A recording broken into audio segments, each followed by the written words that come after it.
Au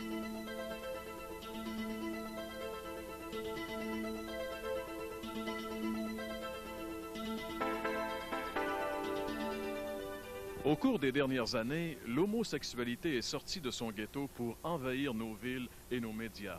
C'est au point tel que même le gouvernement est obligé de redéfinir ses lois pour s'ajuster avec cette nouvelle réalité.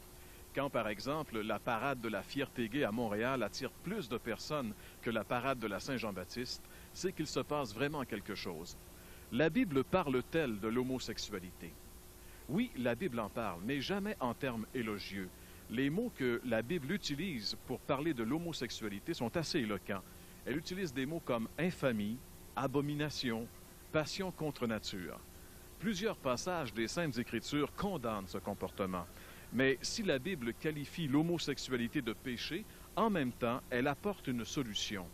Dans sa première lettre qu'il écrit aux Corinthiens, l'apôtre Paul dit ceci, 1 Corinthiens chapitre 6 à partir du verset 9.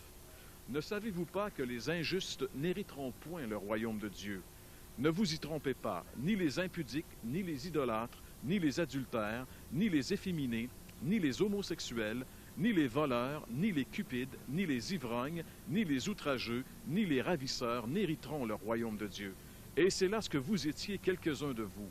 Mais vous avez été lavés, vous avez été sanctifiés, vous avez été justifiés au nom du Seigneur Jésus-Christ et par l'Esprit de notre Dieu.